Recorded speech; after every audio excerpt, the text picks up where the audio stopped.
श्रृंखला सर्व आत्माओं के पिता परमात्मा शिव के द्वारा उच्चारित महावाक्यों के संकलन पर आधारित है। ओम शांति। गॉडलीवुड स्टूडियो द्वारा प्रस्तुत अमूल्य रत्न में आप सभी का हार्दिक स्वागत है। कहते हैं मूल समय का जानता, कर्म जो करता आज, करता वही भविष्य में इस दुनिया पर राज। और इसीलिए समय को अमूल्य खजाना कहा जाता है। खास तौर पर संगम युग का यह समय, जब स्वयं परमपिता परमात्मा हमें सर्व प्राप्तियों से, सर्व वरदानों से, सर्व खजानों से भरपूर करने इस सृष्टि पर आते हैं। संगम युग के समय के महत्व को, वैसे सफल करने की विभिन्न विधियों को आज हम ईश्वरीय महावाक्यों द्वारा जानेंगे। और इन महावाक्यों के स्पष्टीकरण के लिए हमारे मध्य हैं प्रजापिता ब्रह्मा कुमारीज ईश्वरीय विश्वविद्यालय के वरिष्ठ राजयोगी शिक्षक आदरणीय राजू भाई साहब। भाई साहब, आपका आज के एपिसोड में बहुत बहुत स्वागत है। ओम शांति। भाई साहब, आज हम बात करेंगे 6 जनवरी 1986 के महावाक्यों पर, जिसका टॉपिक है संगम युग, जमा करने का युग। परमात्मा कहते हैं कि सारे कल्प में श्रेष्ठ खाता जमा करने का समय सिर्फ यही संगम युग है। छोटा सा युग, छोटी सी जीवन है, लेकिन इस युग, इस जीवन की विशेषता है जो अब ही जितना जमा करने चाहें वह कर सकते हैं। इस समय के श्रेष्ठ खाते के प्रमाण पूज्य पद भी पाते हो और फिर पूज्य सो पुजारी भी बनते हो। इस समय के श्रेष्ठ कर्मों का, श्रेष्ठ नॉलेज का, श्रेष्ठ संबंध का, श्रेष्ठ शक्तियों का, श्रेष्ठ गुणों का, सब श्रेष्ठ खाते अभी जमा करते हो। सब समय के इस महत्व को थोड़ा स्पष्ट करें। जब इस सृष्टि मंच पर परमात्मा का अवतरण होता है, वो इतना श्रेष्ठ महान समय है जो एक दुनिया का, कलयुग का परिवर्तन है, सतयुग का आगमन है। इसके बीच के संधि काल को ही संगम कहा जाता है।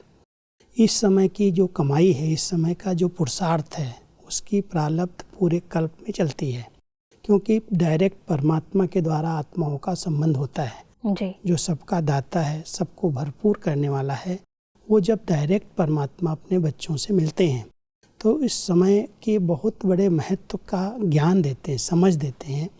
इस समय जितना समय तुम परमात्मा की याद में रहते हो, जितना तुम श्रेष्ठ कर्म करते हो, उसी के आधार से आधा कल्प तुम पूज्य पद प्राप्त करते हो और आधा कल्प आपकी पूजा होती है। संगम युग जैसे कोई बीज बोने का समय हो, ऐसे ही पूरे कल्प के लिए बीज बोने का समय है। और इस समय पर अगर हम श्रेष्ठ कर्मों का बीज बोते हैं, श्रेष्ठ कर्म करते हैं, तो उसका फल जो है पूरे कल्प में मूंद जाता है, प्राप्त होता है। इसलिए परमात्मा कह रहे हैं सर्व खजाने जमा करने का समय ये संगम का श्रेष्ठ समय है। इस समय के महत्व को पहचानो, क्योंकि परमात्मा अपने बच्चों को भाग्य विधाता, वरदाता के रूप में जो चाहिए वो सब देने के लिए हाजिर है। उसके साथ अगर हमारा यथार्थ संबंध जुटा हुआ है, पहचान से हम उसको याद करते हैं, उनकी आज्ञाओं को हम पालन करते हैं, उसकी श्रीमत पर हम चलते हैं, तो हमारा सब खजाने, सब खाते अपने आप भरपूर हो जाते हैं जी। तो इतना भरपूर करने का संगम का समय, जिसकी रिजल्ट, जिसका फल हम पूरे कल्प में प्राप्त कर सकते हैं जी। परमात्मा कहते हैं कि द्वापर से भक्ति का खाता अल्पकाल का, अभी अभी किया, अभी अभी फल पाया और खत्म हुआ। भक्ति का खाता अल्पकाल का इसलिए है क्योंकि अभी कमाया और अभी खाया। जमा करने का अविनाशी खाता जो जन्म जन्म चलता रहे, वह अविनाशी खाते जमा करने का अभी समय है। इसलिए इस श्रेष्ठ समय को पुरुषोत्तम युग व धर्माऊ युग कहा जाता है। परमात्मा अवतरण युग कहा जाता है। डायरेक्ट बाप द्वारा प्राप्त शक्तियों का युग कहा जाता है। परमात्मा ने संगम युग को बहुत से नाम दिए हैं, थोड़ा स्पष्टता से बताएं। क्योंकि ये धर्माऊ युग, परिवर्तन का युग, परमात्मा के डायरेक्ट पार्ट का युग है। जब स्वयं भगवान इस सृष्टि पर अवतरित होते हैं, पूरे कल्प में सतयुग, त्रेता युग, द्वापर युग, कलयुग 4 युग बीते। किसी भी युग में परमात्मा का अवतरण नहीं हुआ। अगर वो आते, मान लो सतयुग और त्रेता के संगम पर आते, तो परमात्मा सतयुग से त्रेता बनने नहीं देते जी। लेकिन जब धीरे धीरे एकदम पतन हो जाता है, चारों युग बीत जाते हैं, एकदम पति सृष्टि तमोगुणी बन जाती है कलयुग के अंत में, तब परमात्मा का अवतरण होता है जी। और वो आकर के अपने बच्चों को फिर से रिज्यूनेट करते हैं, परिवर्तन करते हैं, सब शक्तियाँ भरते हैं उसके अंदर। तो संगम युग धर्माव युग है, परिवर्तन युग है, परमात्मा मिलन का युग है। उनसे जितनी हम प्राप्तियां करना चाहें, एक का कई गुना फल प्राप्त करने का समय है। इसलिए समय के महत्व को पहचानें। जी। भक्ति काल के अंदर जो कुछ किया, मान लो हमने दान किया, कोई को कुछ दिया, तो उसके रिटर्न में उसी समय अल्पकाल के लिए थोड़ा सा प्राप्त हो गया जी।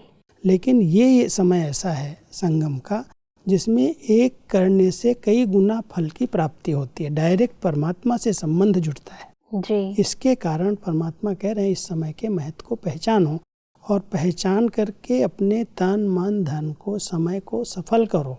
बिल्कुल, महत्व को समझेंगे तो फिर ऑटोमेटिकली वो भावना जागृत होगी और हम वो कर्म करेंगे। श्रेष्ठ कर्म होगा तभी तो फल मिलेगा। बिल्कुल। क्योंकि कोई भी फल ऐसे प्राप्त नहीं होता, बिना बोए वृक्ष नहीं बनता और वृक्ष नहीं है तो फल कैसे मिलेगा। जी। इसलिए संगम युग बीज बोने का युग है, समय है। समय पर अगर कोई आज किसान है, मान लो खेती करने वाला है, समय पर वो सोया रहे, सोचे कि अभी अगर हम डालेंगे कहीं सूखा न पड़ जाए, कहीं चिड़िया न खा जाए, बीज कैसे बोएं। लेकिन वो समय गुजर गया, बीत गया, उसके बाद तो उसको पश्चाताप ही करना पड़ेगा। बिल्कुल। तो परमात्मा कह रहे हैं संगम युग पूरे कल्प की कमाई का युग का बीज बोने का समय है। इस समय अगर हम थोड़ा सा भी कोई श्रेष्ठ कर्म करते हैं, परमात्मा की याद में रह के करते हैं, उनके प्रति कर रहे हैं, तो उनका रिटर्न देने के लिए परमात्मा खुद बंध जाते हैं। जी। तो इसलिए इस समय के महत्व को पहचान करके हम बीज बोएं, कुछ भी संकल्प करें, श्रेष्ठ करें, संकल्प भी श्रेष्ठ हों, बोल भी श्रेष्ठ हों, कर्म भी श्रेष्ठ हों, तो उसका जो फल है, रिटर्न है, वो पूरे कल्प के लिए नूंद जाएगा। बिल्कुल। परमात्मा कहते हैं कि इसी युग में ही बाप विधाता और वरदाता का पाठ बजाते हैं, इसलिए इस युग को वरदानी युग भी कहा जाता है। इस युग में स्नेह के कारण बाप भोले भंडारी बन जाते हैं, जो एक का पदम गुणा फल देता है। एक का पदम गुणा जमा होने का विशेष भाग्य अभी ही प्राप्त होता है, और युगों में जितना और उतना का हिसाब है, अंतर हुआ ना, क्योंकि अभी डायरेक्ट बाप वर्षे और वरदान दोनों रूप में प्राप्ति कराने के निमित्त है। बस परमात्मा की विधाता और वरदाता के रूप में जो प्राप्तियां हैं, उन्हें थोड़ा स्पष्ट करें। संगम युग पर जब परमात्मा डायरेक्ट अवतरित होते हैं जी, तो बाप और बच्चे के रूप में, जैसे बच्चों को मिलते हैं कि आप बच्चे हो, मैं बाप हूँ, और बहुत स्नेह के आधार से वो भोला भंडारी बन जाते हैं। जी। जैसे भोला भंडारी है, इतना भोला है जो एक करेगा तो उसको 1000 गुना पदम गुना प्राप्त हो जाएगा। इसलिए परमात्मा कह रहे हैं डायरेक्ट जब उनका पाठ चल रहा है, वरदाता और विधाता के रूप में जो कुछ उनसे लेना चाहो आप बहुत सहज ले सकते हो।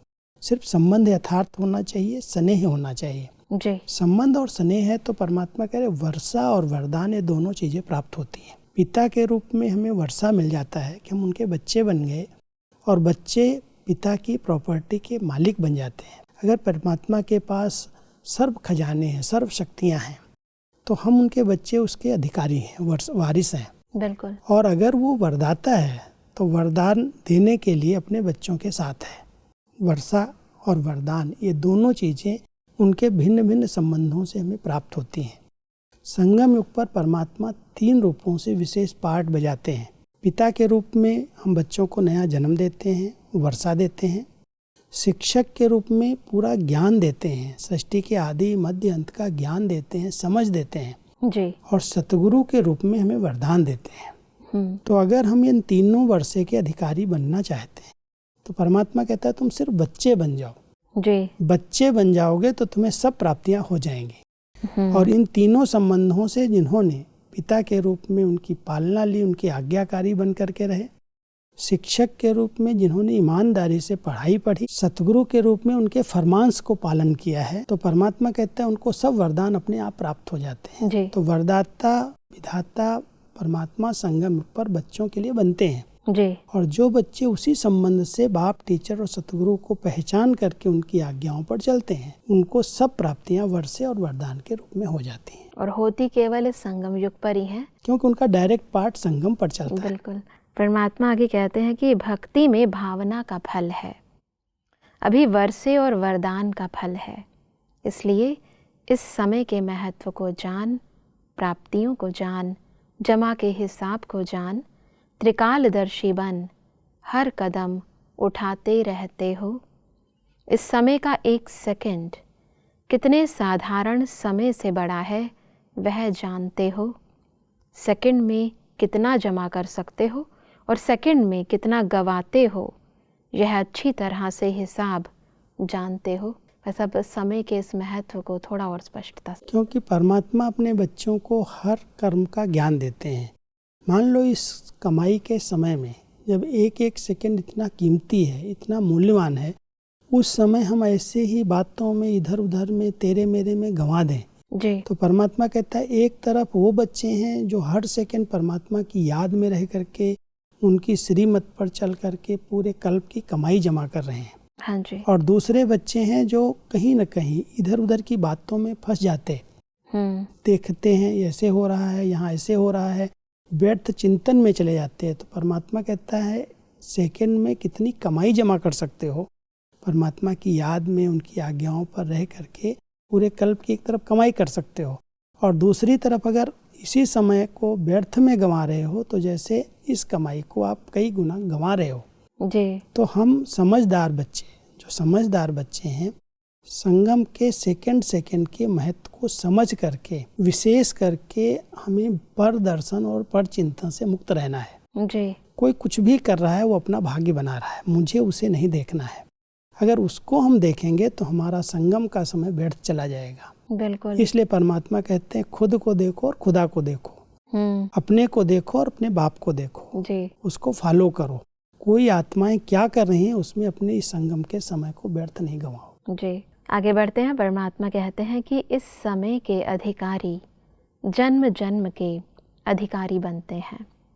इस समय के किसी न किसी स्वभाव व संस्कार व किसी संबंध के अधीन रहने वाली आत्मा जन्म जन्म अधिकारी बनने के बजाय प्रजापद के अधिकारी बनते हैं। राज्य अधिकारी नहीं, प्रजापद अधिकारी बनते हैं। बनने आए हैं राजयोगी, राज्य अधिकारी, लेकिन अधीनता के संस्कार कारण विधाता के बच्चे होते हुए भी राज्य अधिकारी नहीं बन सकते। बस अब संगम युग का ये समय हमारा पद भी निर्धारित करता है, इसको थोड़ा स्पष्ट करें। परमात्मा ने बहुत सुंदर विधि राजयोग के द्वारा प्राप्त होने वाली जो पदवी है उसके विषय में बता रहे हैं जी। जो इस समय संगम पर राजयोगी माना इन कर्मेंद्रियों के राजा बनते हैं, इनके अधीन नहीं होते। कई आत्माएं योग अभ्यास कर रही हैं लेकिन किसी न किसी संस्कार के या किसी न किसी कर्म इंद्रिय के अधीन हो जाती हैं। तो अधीनता कभी भी अधिकारी पद नहीं दिला सकती। संगम युग पर जो राज्य अधिकारी हैं, स्वराज्य अधिकारी, जिन्होंने मन बुद्धि पर और अपनी इन कर्मेंद्रियों पर राज्य किया है, वो सतयुग और त्रेता में राज्य पद प्राप्त करते हैं जी। तो परमात्मा कहते हैं मैंने बच्चों को राजयोग सिखाया है। राजयोगी बच्चे कभी भी अधीन नहीं हो सकते, वो अधिकारी की स्थिति में रहते हैं जी। और जितना जो अधिकारी संगम पर रहता है अपने आप का, अपनी कर्मेंद्रियों का, उसे सतयुग के अंदर राज्य पद प्राप्त होता है। और अगर यहाँ अधीनता है तो वहाँ पर जाकर के वो प्रजा पद प्राप्त करता है। वहाँ भी अधिकारी पद नहीं प्राप्त कर सकता, राज्य पद नहीं मिल सकता। इसलिए संगम युग का राजयोग आत्माओं को राजा बनाने के लिए है। स्वराज्य अधिकार विश्व राज्य अधिकार दिलाता है जी। अगर वो इस समय अधीन है तो पूरे कल्प में उसको अधीनता में रहना पड़ेगा, प्रजा बन करके रहना पड़ेगा जी। और इसीलिए परमात्मा कहते हैं कि सदा यह चेक करो स्व अधिकारी कहाँ तक बने हैं। जो स्व अधिकार नहीं पा सकते वह विश्व का राज्य कैसे प्राप्त करेंगे। विश्व के राज्य अधिकारी बनने का चैतन्य मॉडल अभी स्वराज्य अधिकारी बनने से तैयार करते हो। आगे बढ़ते हैं तो परमात्मा कहते हैं कि कोई भी एक कर्मेंद्रिय धोखा देती है तो स्वराज्य अधिकारी नहीं कहेंगे। ऐसे भी कभी नहीं सोचना कि एक दो कमज़ोरी तो होती ही है, संपूर्ण तो लास्ट में बनना है, लेकिन बहुत काल की एक कमज़ोरी भी समय पर धोखा दे देती है। बहुत काल के अधीन बनने के संस्कार अधिकारी बनने नहीं देंगे। इसलिए अधिकारी अर्थात स्व अधिकारी अंत में संपूर्ण हो जाएंगे। इस धोखे में नहीं रह जाना। बहुत काल का स्व अधिकार का संस्कार बहुत काल के विश्व अधिकारी बनाएगा। तो सब स्व अधिकारी और विश्व राज्य अधिकारी के इस संबंध को थोड़ा स्पष्ट करें। परमात्मा हम सबको बहुत काल का ध्यान खिंचवा रहे हैं। जी। जो आत्माएं बहुत काल से विजयी बन करके रहती हैं, अपनी कर्म इंद्रियों पर स्व पर शासन करती हैं, उनको बहुत काल का राज्य अधिकार प्राप्त होता है। कई बच्चे बाबा के सोचते हैं कि मेरे में अभी एक छोटा सा संस्कार है, धीरे धीरे समाप्त हो जाएगा। मान लो आज किसी के अंदर क्रोध का ही संस्कार है, लोभ का संस्कार है, काम वृत्ति का संस्कार है। वो समझते हैं ये तो छोटा सा है, सब संपूर्ण बनेंगे तो ये समाप्त हो जाएगा। परमात्मा कह रहे हैं अगर वो संस्कार बहुत काल से आपका चलता आ रहा है, पीछे पीछे चल रहा है, उसको आपने जीत नहीं पाया, तो अंत समय में संपूर्ण बनने में वही रुकावट डालेगा, वही संस्कार आपके सामने सामना करने के लिए आ जाएगा, क्योंकि आपने बहुत काल तक अटेंशन दे करके उसको खत्म नहीं किया। इसलिए कभी भी ये नहीं सोचना ये तो बहुत छोटी कमी है, अंत में ठीक हो जाएगी। बहुत काल से आपको विजयी बनने के नेचर बनानी है, संस्कार बनाना है। जब बहुत काल संगम पर हर कर्मेंद्रिय पर हमारा शासन होगा, हर विकार पर हमारी विजय होगी, तब हम संपन्न और संपूर्ण विजयी बन करके सतयुग और त्रेता में राज्य अधिकारी बन सकेंगे। बिल्कुल। अगर अभी हमारा कोई भी संस्कार रह गया तो अंत समय में वो फेल कर देगा, अधिकारी नहीं बनने देगा, अधीन कर देगा, और अभी की अधीनता फिर भविष्य में अधीन बना देगी, प्रजा बना देगी। बिल्कुल। अलबेलेपन के संस्कार को हमें खत्म करना है, भी समय से पहले चेक करना है कि कौन सी ऐसी कमी है जो हमें धोखा दे रही है जी। किस विकार के अभी तक हम अधीन हैं। कोई एक सूक्ष्म में भी है, चेक करके उसको हम चेंज कर सकते हैं। अभी समय है और बाबा का साथ भी है, उनकी शक्तियां भी साथ दे रही हैं। अगर हमने महसूस किया तो परमात्मा की मदद सहज रीति से उस कमी को भर सकती है। परमात्मा कहते हैं कि जो अभी बाप की समानता की आज्ञा प्रमाण बाप के दिल तख्त नशीन बनते हैं, वो ही राज्य तख्त नशीन बनते हैं।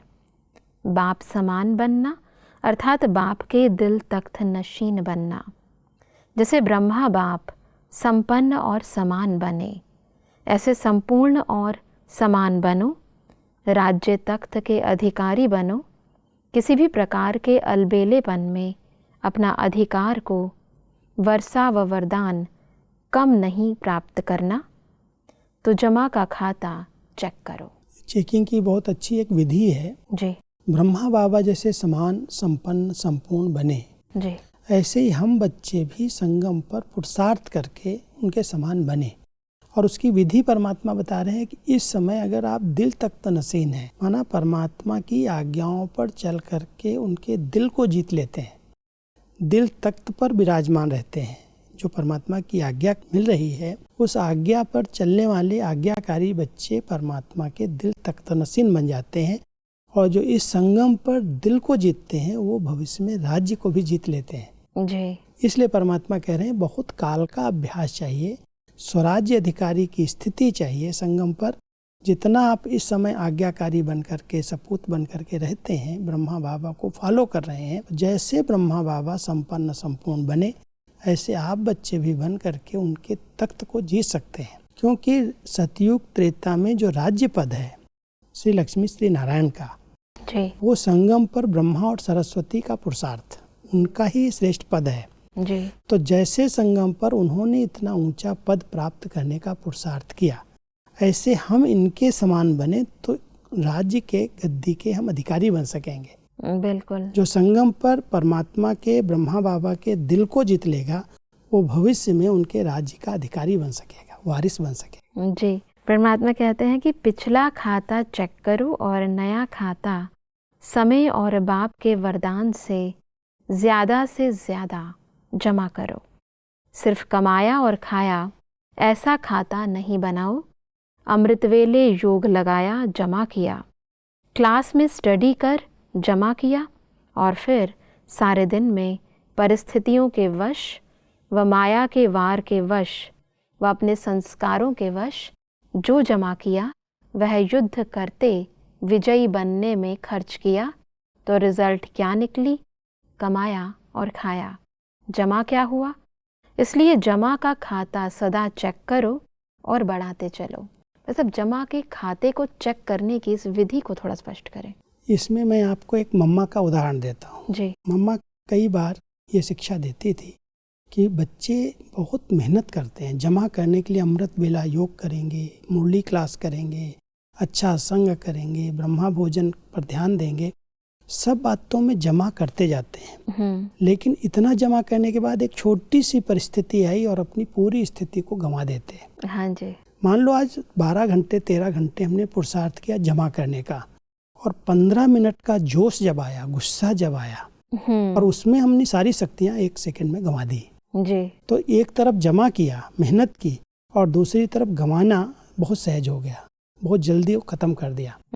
इसलिए जमा का खाता जो भरपूर होना चाहिए उसके बजाय हम खाली के खाली रह गए। जब इतना मेहनत करके हम अमृत वेले योग कर रहे हैं, मुरली क्लास कर रहे हैं, भोजन पर ध्यान दे रहे हैं, संग पर ध्यान दे रहे हैं, तो कम से कम कोई भी परिस्थिति आती है तो उसमें धैर्यता के साथ, शांति के साथ अपनी आंतरिक शक्तियों को नष्ट न करें, उनको बचाएं, और बचाएंगे तो परिस्थितियां आएंगी, उनको हम सहज पार कर लेंगे। हमारा जमा का खाता खत्म नहीं होगा, नहीं तो 1 सेकंड में इतनी सारी शक्तियां जमा की और गुस्से में आकर के खत्म कर दी। बिल्कुल। इसलिए परमात्मा हमारा ध्यान खिंचवा रहे हैं कि जमा करने का समय है, और जैसे भिन्न भिन्न विधियों से आप जमा कर रहे हो इस पर अटेंशन दो, ये कहीं खाली न हो जाए जी। कई बार हम जमा कर रहे हैं और 1 सेकंड में कोई कारण बन गया, परिस्थिति आ गई, स्थिति नीचे ऊपर हो गई और सारा जमा किया हुआ बह गया, खत्म हो गया। और इसलिए परमात्मा ये भी कहते हैं कि सेवा में भी अभिमान और अपमान का एलॉय मिक्स ना हो, इसको कहा जाता है गोल्डन एज्ड सेवा। स्वभाव में भी ईर्ष्या, सिद्ध और जिद का भाव ना हो, यह है एलॉय। इस एलॉय को समाप्त कर गोल्डन एज्ड स्वभाव वाले बनो। परमात्मा ये बहुत अच्छी विधि बता रहे हैं कि अगर आप एक तरफ सेवाएं कर रहे हैं, दूसरी तरफ किसी से भेंट कर रहे हैं, ईर्ष्या द्वेष है या अभिमान है, तो आपका किया हुआ जो खाता है वो खत्म हो जाएगा। इसलिए अटेंशन दो, जो आप जमा कर रहे हो किसी भी कारण से वो खत्म ना हो जाए। बिल्कुल भाई साहब, संगम युग के इस अमूल्य समय के महत्व को आज हमने बहुत ही गहराई से जाना। भाई साहब, स्पष्टीकरण के लिए आपका बहुत बहुत धन्यवाद। ओम शांति। दर्शकों, आज के महावाक्यों में परमात्मा ने कहा कि हमें संगम युग के समय के महत्व को जान, प्राप्तियों को जान, जमा करने के हिसाब को जान, त्रिकालदर्शी बन हर कदम उठाना है, समय को व्यर्थ नहीं गंवाना है। परमात्मा ने कहा कि भविष्य में राज्य अधिकारी व राज्य तख्त नशीन बनने के लिए हमें वर्तमान समय स्वराज्य अधिकारी व परमात्मा दिल तख्त नशीन बनना है। परमात्मा ने कहा कि गोल्डन एज्ड सेवा करने के लिए हमें स्वयं में ईर्ष्या, जिद व सिद्ध करने के संस्कारों को समाप्त करना है।